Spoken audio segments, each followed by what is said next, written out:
You are 31 years old, sitting in your car in a parking lot, and you just made the last payment on $100,000. You thought there'd be fireworks. You pictured this moment for years, the day the number finally hit zero and you figured you'd feel like a man walking out of prison. Instead, you're just sitting here, holding your phone, looking at a screen that says balance, $0.00, and what you feel is mostly tired. It took 13 years. And here's the strange part. The part that took you most of those 13 years to understand. It was worth it. Which it turns out is not the same thing as it being okay. Let me take you back, because to understand why you're sitting in this parking lot feeling two opposite things at once, you have to go back to the desk where it started. You're 18. You're sitting across from a financial aid counselor in a small office, and she slides a piece of paper across the desk, and on that paper is a number with a lot of zeros, and below it is a line for your signature. And here's the thing nobody tells you about that moment. You don't actually understand what you're signing. Not really. You're 18. You've never had a job that paid more than $9 an hour. $100,000 is not a real number to you. It's a monopoly number. It's a number from a movie. The counselor is kind and a little bored, because she does this 40 times a day, and she says something about investing in your future, and you nod because everyone in your entire life has been telling you the same thing since you were small. Go to college. It's the path.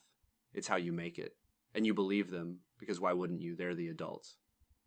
So you sign, and the wild thing, the thing you'll think about later, is that signing felt like nothing.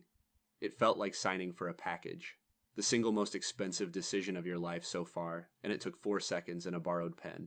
Now I have to be careful here, because this is where the easy version of this video lies to you, and tells you that you were a fool and college is a scam and you should have skipped the whole thing.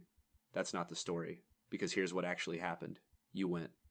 And college was genuinely a lot of things at once. Some of it was the best time of your life. You met people who are still your closest friends. You learned how to think a little better, how to sit in a library at midnight and grind through something hard. None of that was fake. None of that was worthless, but here's the part that's going to cost you. While you were there, you never once asked the only question that actually mattered. You never asked, what is this $100,000 actually buying me? And is the thing it's buying me going to pay it back? You picked your major because it was interesting, which is a fine reason to study something and a terrible reason to borrow 6 figures for it without checking. Nobody sat you down and walked you through what your degree earns in the real world versus what you're paying for it. That conversation just never happened. Not at home, not at school, not anywhere. You made a $100,000 bet and nobody ever taught you to read the odds. So you graduate. Cap, gown, photos, your mom crying, real pride. You earned that. And then about 6 months later, the bill comes. And this is the part nobody photographs. The first payment notice. You open it, and there's a number you have to pay every single month, and it is large. And it does not care that you're only making $38,000 a year at your first job. And it does not care that rent ate most of that. And it does not care about anything at all because it is a number, and numbers don't care. You do the math on what's left after the loan payment and the rent and the food, and the answer is almost nothing, and you feel the floor of your stomach drop because you realize this isn't for a year. This is for the next decade of your life. You signed away your 20s in 4 seconds and a borrowed pen, and you didn't even feel it happen. For the next few years, the loan is just always there. It's the weather of your life. Friends invite you on the trip and you can't go. Not really. You go and you feel the payment the whole time. You want to move to the city where the better jobs are, but you can't take the risk because if you stumble for even a month, the payment is still due and there's no cushion underneath you. The debt doesn't just cost you money, it costs you options. It makes you smaller and more careful than a person in their 20s should have to be. You watch people who didn't borrow take swings you can't afford to take, and some of those swings miss, sure, but some of them land and you're standing there with your arms tied watching it happen. This is where most people break, and honestly, this is where a lot of people stay stuck.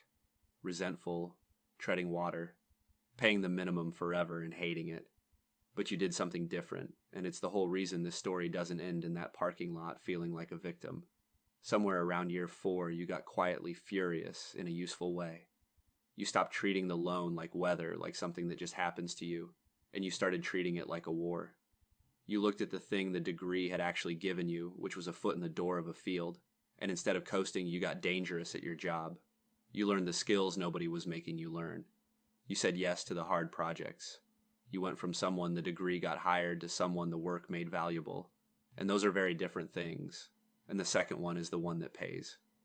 Your income started to climb. And here's the move, the one that actually mattered. You did not let your life inflate to match it. Every raise, every bump, you threw at the loan like you were trying to kill it. You lived like you still made $38,000 long after you didn't. It was not fun.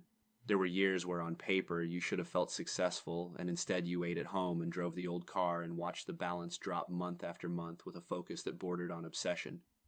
You turned your 20s into a single long campaign against one number. And it worked. The number came down, slowly, then faster, then all at once, the way these things go. And one Tuesday afternoon, 31 years old, you sit in a parking lot and make the final payment. And the balance reads 0, and that brings us back to where we started. So here's why you're feeling two things at once. Why it's worth it and not okay, both, in the same breath. It's worth it because the degree did eventually pay off. Not on its own. The paper didn't do it, but the door it opened.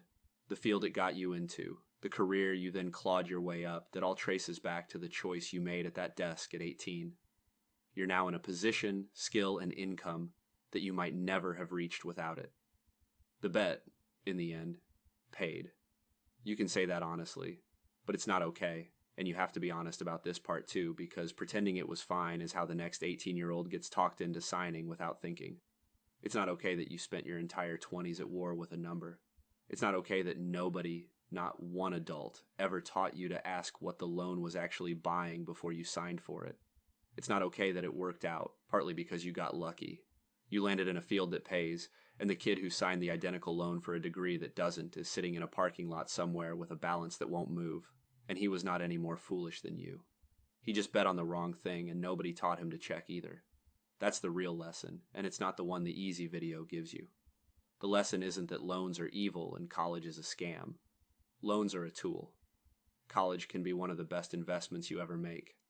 The lesson is that $100,000 is not a monopoly number. It's 2/3 of your 20s. And before you sign for it, you are allowed, you are required, to ask the question nobody asked you, what is this actually buying me? What does that thing earn in the real world? And will it, realistically, pay this back before it costs me 10 years of my life? If the answer is yes, sign, and then go to war early and pay it like you mean it. If the answer is I don't know, then I don't know is a no until you find out. Because the worst thing about that $100,000 was never the money.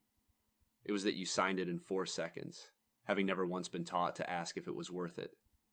You got lucky and it was. Don't bet your 20s on getting lucky. Ask the question first. It's free, and it's the most expensive thing you'll ever skip.